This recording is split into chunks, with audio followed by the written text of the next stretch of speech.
Assalamualaikum warahmatullahi wabarakatuh. Bertemu lagi kita dalam perbahasan ataupun video ringkas tentang panduan belajar.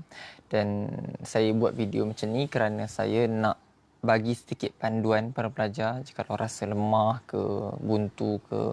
Dan sekarang kita masih lagi dalam proses awal dan insya-Allah dengan kajian yang saya selalu buat, selalu fikir dan saya lalui, banyak manfaat yang antum akan dapat daripada video-video yang sedikit ni. Betul lah, untuk jadi alim dengan video-video ni mustahil. Saya juga belumlah, bukanlah di antara golongan alim, bukan. Tapi saya hanya golongan pelajar yang mana mengaji dan juga saya nampak perkara yang mana beberapa kesalahan yang saya telah lalui dan beberapa orang yang telah melalui kesalahan. Saya belajar, saya tanya, saya rujuk sana sini. Lalu saya telah faham benda-benda macam ni, lalu saya bagi pada antum. Bukan bermakna saya ni alim, tidak. Baik, di antara yang saya nak bagi ialah hari ini ialah saya hanya nak sebutkan pada antum pengajian, silibus pengajian saja. Hari itu saya dah sebut pelajar tu hanya perlu mengaji 3 level kan. 3 level iaitu mubtadi', mutawassit dan juga muntahi. Hari ini saya nak bagi apa kitab 3 ni. Baik, saya nak bagi untuk ilmu fiqh dan juga untuk ilmu nahwu. 2 tu saya bagi. Yang lain saya tak bagi sebab kerana dalam channel kita dalam YouTube ni, saya nak lebihkan kepada 2 ilmu ni sebenarnya. Bukan kepada ilmu lain, 2 ilmu ni. Baik, yang pertama kalau kita mula-mula ngaji kitab fiqh, kita ambil kitab fiqh yang mudah iaitu kitab Safiyyatun Najah. Kenapa Safiyyatun Najah? Kerana Safiyyatun Najah hanya babnya dibahaskan sampai bab puasa saja. Dan juga dia ada benda yang tak ada pada kitab lain. Contohnya dia ada syarat sah solat, syarat sujud, syarat tahiyat, tasydid dan tahiyat. Dan itu yang sering yang diperlukan. Ini ketika mana kami mengaji dalam kitab Abi Syuja', saya tak jumpa benda ni.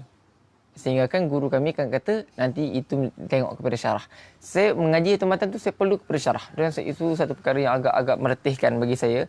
So saya kata, saya fikir-fikir balik apa kitab yang ada, apa kitab kecil-kecil yang ada maklumat ni. Lalu saya dapat tahu bahawa kitab Safiyyatun Najah. Lalu saya pun ngaji Safiyyatun Najah. Saya ngaji Safiyyatun Najah.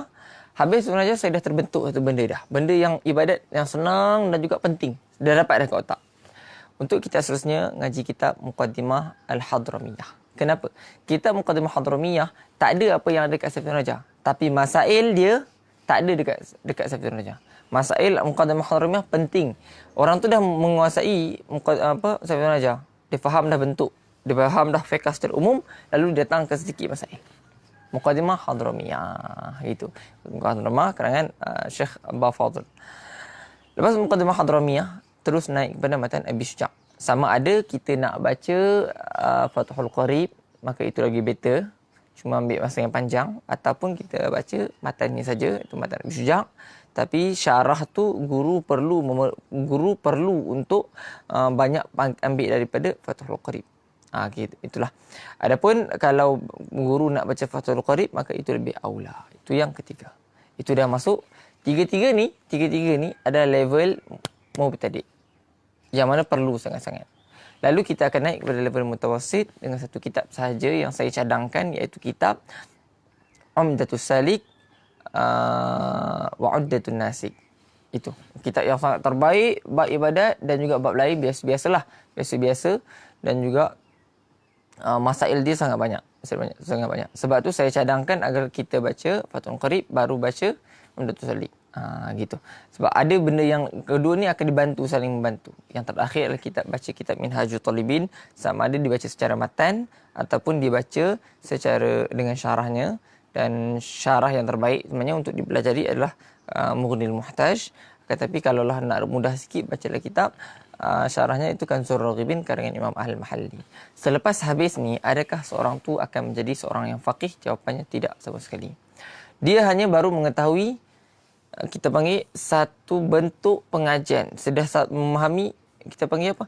Bentuk ilmu fiqh tu dia faham dah dengan baik. Dia dah faham, oh ini ilmu ni macam ni, ini macam ni, ini bab ni maksudnya macam ni, rausyan ini macam ni, kita panggil qirat ni macam ni, qarb macam ni.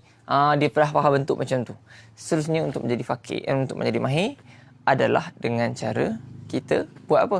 Kita banyak membaca syuruh-syuruh yang lain-lain dan juga hawashi. Sekian. Semoga mendapat manfaat dari maklumat yang saya bagi ini. Subhanakallahumma hamdika asyhadu an la ilaha illa anta astaghfiruka wa atubu ilaik. Assalamualaikum warahmatullahi taala wabarakatuh.